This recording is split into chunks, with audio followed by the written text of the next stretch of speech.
Today on the Ripe Rundown, we recap the first 2 months of the Banana Ball World Tour, the trick plays, celebrations, and every wacky antic. All that and more, right now on the Ripe Rundown.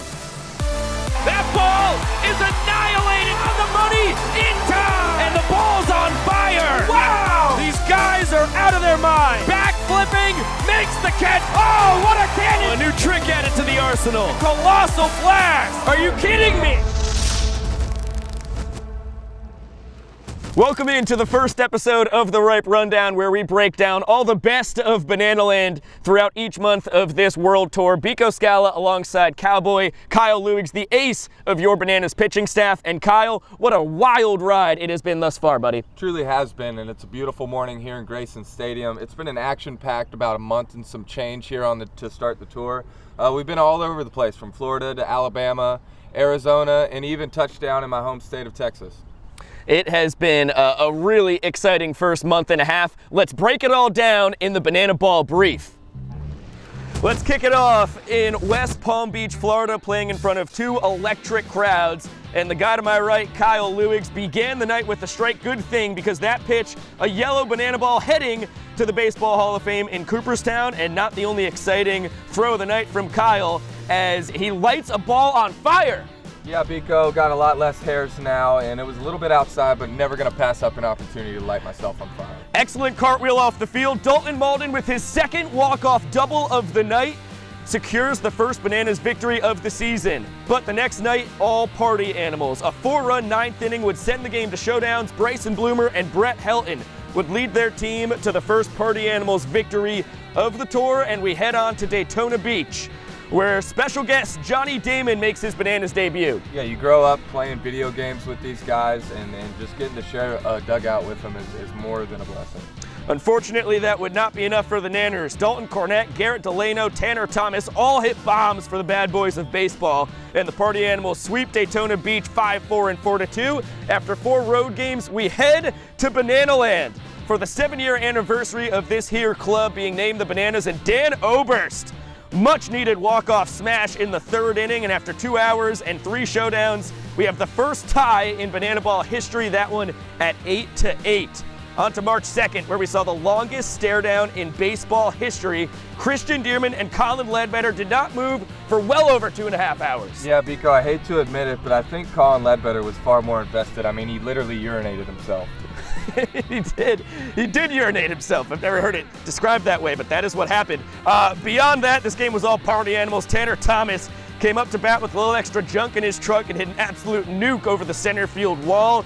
And later on, it was Dylan Porter with the heroics. He made the first trick catch by a pitcher in Banana Ball history. So nice, you're going to get to see it twice. Party Animals win it 5-4. Yeah, home run in an elevator shaft there, but still, nonetheless, the first true trick play by a pitcher, and we love to see that. To Jacksonville, Florida we go, where the power was brought. 4 long balls over the 2 games, 2 of them from Jake Skalla. He also would win the home run derby before Game 2, solidifying the first home game in Party Animals history. And wouldn't you know it, he'd get their first ever walk-off as well. But that wouldn't be enough, as the Bananas got back-to-back 3-2 victories in Jacksonville.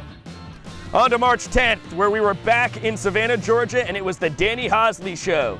After a showdown shutdown, Hosley comes to the plate and plays hero for the Nanners, sending them home with a 3-2 walk-off victory, an electric night that would send us right into our first challenger game of the tour against the Major League Baseball Players Alumni Association, and what a night it was. So cool to see so many of the guys getting into the spirit of Banana Ball, all capitalized by Bill Lee pitching for both the Bananas and the MLB PAA. It would be all Nanners, though. They win this one 5-1 with a clutch Eric Jones walk-off homer and Stilts, his first ever walk-off hit. Yeah, no task too tall for my man Stilts. Well said. Next Monday, we find ourselves back in our favorite uniforms. Kilts! Noah Bridges would show up and show out for the occasion with a spectacular diving catch, but Bryson Bloomer could not be outdone as he led the Party Animals to a 4-2 win with one of the best stat lines I have ever seen. 2 for 2, 2 ball 4 sprints, 3 RBIs, and 3 trick plays in the field.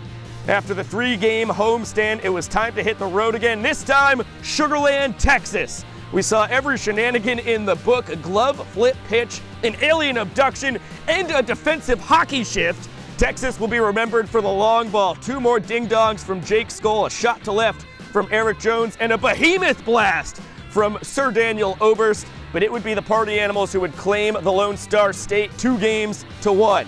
Can't forget about that dislocated shoulder, Biko. Yeah, shout out that hockey shift, a casualty of that one. The Bananas head back to Montgomery, Alabama. 2 more sold-out shows. Bryson Bloomer would ride the Party Animals' momentum, drive a ball to dead center. Sorry for that highlight, Kyle. Party Animals take game 1 4-3, but the Bananas, with a lot of help from the fans, 3 kids caught foul balls, 2 of them for the Nanners, and Danny Hosley would collect his first home run of the tour to put the Bananas up early, and then they relied on the Cy Young Award winner wearing his gold glove, Jake Peavy, to close it out. They would win night 2 5-2. Yeah, I've got to say, if you can't have Hosley out of the pen late, I think Jake Peavy's my next first pick. Yeah, it's a pretty good backup plan to bring out the 2-time World Series champ. Finally, the tour would head out farther west than ever before. 2 record-breaking shows in Arizona. The Bananas took over Scottsdale for night 1, highlighted by an inside-the-park home run from Noah Bridges on a 3-2-2 pitch nonetheless, and Ryan Cox would play hero. He notched his 2nd walk-off single of the night to secure a Bananas 4-3 win. However, Peoria was all Party Animals. Reese Hampton and Dalton Cornette both have inning walk-off homers within the first 3 frames of the ballgame, and not even the likes of major leaguers George Kataris, Johnny Gomes, and the Cy Young Award winner Eric Gagne could help the Nanners. Party Animals split the Arizona series, bringing the Bananas tour record to 8 wins, 9 losses, and 1 tie, 1 game back of their arch rivals. Yeah, definitely a lot to look into, Biko. And while we got the opportunity, let's dive into some of the stats leaders for our Bananas here. We've got a couple people pacing at the top with MPI, trick plays, home runs, and batting average. No surprise to see Matt the Trickster Wolf leading the pack with Danny Hosley right behind him. And I don't think it's any contention at all in the trick play category. Ryan Cox has got 23 and adding more by the minute. Eric Jones is pacing the Bananas with home runs at 4, but don't count out the darling and my roommate Daniel Charles Oberst with 2. He's good to poke it out of any stadium in the country. And then when we get to batting average, we've got Michael Vitamin Barrel Deeb leading it at 380. But I've got a hot take here, Biko. I see him finishing north of 400 on the tour. Scorching hot take. It's going to be exciting to see how that one plays out. Let's take a gander at the Party Animals stats leaders thus far. It is Brett Helton, just a few seconds behind Matt, the trick pitching extraordinaire Wolf, for the lowest average MPI on the tour thus far. The exterminator, Sean Fluke, on his heels, and Ledbetter also sub-4. In the trick play department, Bryson Bloomer, 1 ahead of Dustin Baber. He is on his tail and closing the distance fast. And then in the home run department, Jake Skalla and Dalton Cornette tied with Eric Jones for the tour lead. Hampton and Bloomer behind Thomas there to round out the 5, and it's familiar faces in the batting average category. Bloomer scorching 438 average, and Skalla, Cornette, Hampton, and Swan. You're going to see those guys all over statistical leaders throughout the rest of this tour. Yeah, and so many things not captured by those stat charts that we have there. So many fans catching foul balls, so many celebrations, so many strikeouts, and so much more things to look into. Yeah, it has been an incredible first month and a half of the tour thus far, Kyle. Let's sit back and try and digest the 5+ minutes of highlights and all of those stats real quick. What stands out for you so far over 18 games of this tour? I think obviously the fans is the one that we've got to look into most. I mean, everywhere that we've went, any state, any new ballpark that we've traveled to, you know, most of the fans that are getting to see this experience, it's the first time. And you can see the players feeding off of that energy and making really good routine plays as well as trick plays and just coming out and play every single day. Yeah, the fans are always the MVP in Bananaland. All of the games have been sold out thus far, and the 3 catches in Montgomery a highlight, 2 more in Scottsdale as well. It's going to be really exciting to see how that continues throughout the rest of the tour. Okay, let's break into our best defensive plays thus far. They are our potassium-packed plays.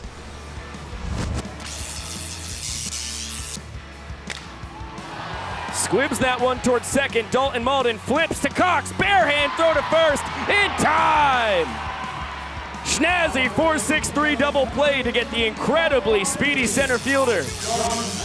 First 2 times on the tour. Something about Montgomery.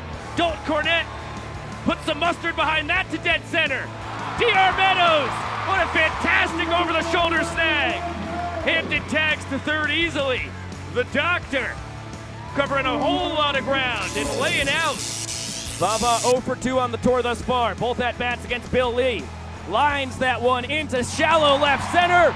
Diving play, Bill Leroy. And now a line out as Jason Swan tries to find the gap in the shift, and nearly a scary play. Bill's caught another. He avoids the sliding Vincent DeRubius. Big celebration with his right fielder and hurls it into the bleachers. Finds a fastball, two-seam, four-seam cutter. As Bill bounces that to third, diving stop, Grayson Bloomer flips to second, one, over to first, double play. Flash the Kid scores, but that was an excellent 5-4-3 DP. Quick 2 outs now for the fellas in black and pink. And that's a great piece of hitting. Oh! Diving catch, Noah Bridges! As you get another look at Noah's Superman snag. Robs Breland of what would have been his first hit of the night.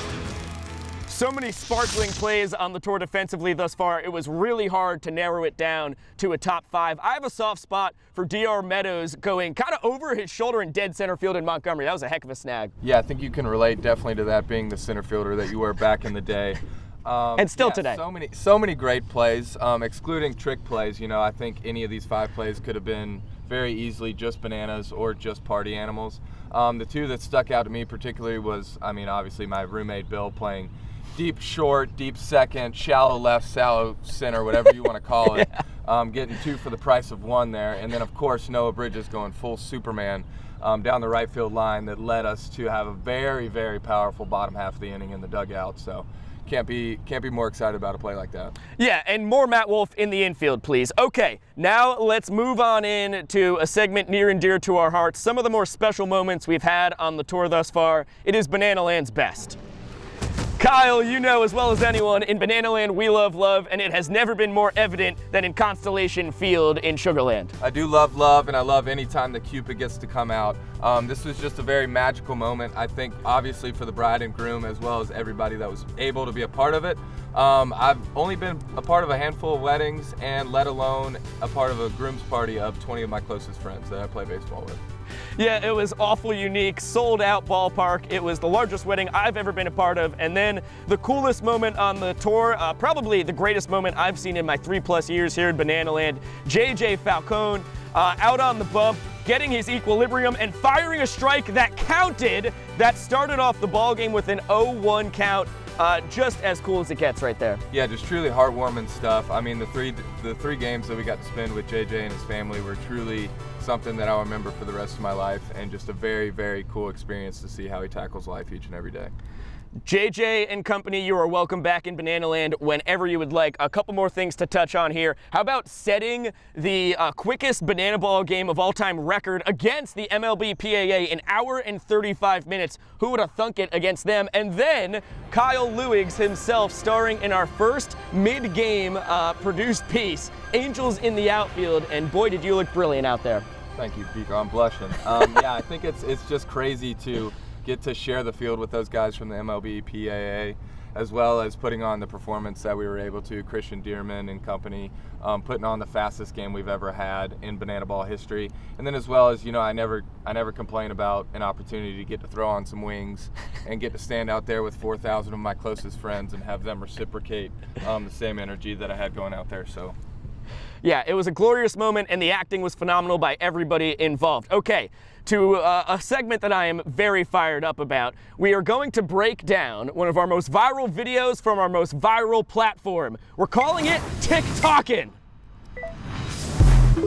We head back to Jacksonville, where Noah Bridges is doing the ceilings trend thanks to our TikTok queen, Savannah, who slapped it on the schedule. Yvonne Trazak had no idea what the ding this was, but they figured it out on day. Noah able to avoid the throwdown, visits with Dan Oberst, and now he is off and running, and Yvonne's going with him step for step. This is where the magic happens, big finale, all the emotion pouring out of him. And that's good for nearly 25 million views on TikTok. Okay, let's dig back in and see what the commenters really were fixated on. It was the AirPods. They cannot get enough of the AirPods. Of course, he's got to have it in so that he stays on beat. Yvonne's running with a phone in his left hand, camera in the right, so that the Bluetooth stays linked. There's a lot that has to go on behind the scenes. Well, obviously, round one did so well, and the people in the comment section wanted another one so badly that we had to do it again. And this time, it was Haley, aka Hailstorm1993, who commented, "If only he was in a long, flowy yellow dress." And Haley, your wish is our command. What a beautiful idea you had. And this one got even more views than the first, well over 25 mil. Now let's see where it could have gone wrong. Nearly a wardrobe malfunction. Noah struggling with the buttons on the jersey, but he gets the job done. The beautiful dress is unfurled, and the AirPod still rocking and rolling, the key to this whole ceilings puzzle. And one last time, it was St. Patty's Day. We were in the Lone Star State for the first time. Cowboy hat on, kilts rocking, so we had to run back ceilings one last time. This occasion, Noah is gonna visit DR Meadows in center. He makes him pass out just with his beautiful looks. And each time we do the TikTok, well, Noah loses more of his clothing. It is a favorite with the fans, and what a wild time it has been. And how about Yvonne, our director of creative content? No shoes necessary. This is the great view you get if you are watching it in person. And how much fun is it? Almost better than the actual video. It's always so much fun to see Yvonne Trezak huffing it out on the field. Kyle, your thoughts on ceilings? Yeah, Yvonne is not ever easily overshadowed, but I don't think we could have casted it any better than Noah Bridges. I mean, he's the heartthrob of the country, maybe even the world, definitely here in Banana Land. And it was cool to see the different renditions of the TikTok trend that they had there and just how well it played with the community out there.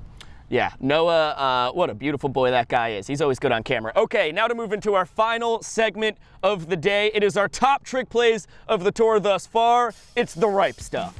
These plays are being shown in no particular order, and you'll have the opportunity to vote on your favorite, and we'll go head-to-head with next month's top play. First, from Daytona Beach, DR Meadows making a sensational backflipping catch. I don't think I'll ever get tired of him backflipping and catching a ball, and I've got to say that pitcher looked good on the mound. He looked exquisite. Next, we have a twofer. Dustin Baber gets it started with the bounce pass to first, and Breland Almadova finishes it with the between-the-legs snag. Then to Sugarland we go. Another great-looking guy on the bump. Matt Wolf, our trick pitching extraordinaire. He can do it at any position. Yeah, the guy in the cowboy hat just got something going for him, but the cartwheel, nonetheless, is the first one that's been pulled out on tour, and would love to see more of Matt Wolf in the infield. Reese Hampton had a sensational night in Peoria, and that included this insane behind-the-back trick catch on the run. Often goes unnoticed. I mean, you see in the replay here, he just makes it look so casual that sometimes caught in live time doesn't do it justice. Finally, we head back to Daytona Beach, where Bill Leroy had one of the most impressive throwdowns to nab Breland Almadova. And goodness gracious, I've just got to say, the guy on the mound is doing something right from the physical appearance standpoint. Can't get enough of him. Remember, friends, do not forget to vote for your favorite trick play that we showed you. They were in no particular order, and then whatever wins the fan vote is going to go up against the top trick play throughout the month of April. Kyle, any trick plays you think we missed there? Only slightly unbiased. I had a trick play, maybe even two. I took a ball off the calf, but I definitely hiked one in between my legs to my roommate Dan Oberst over there. So if you guys want to throw that in any kind of write-in submission, and that would be greatly appreciated. Okay, yeah, please write it in for Kyle's sake. Thank you so much for watching our first installation of the Ripe Rundown. Kyle Luigs, Biko Skalla, thank you so much to Yvonne Trezak, Kara Heater, Zach Rowe, and Chad Reese. These straws that stir the Ripe Rundown drink will be back May 14th to break down everything that happened in April. We'll see you later!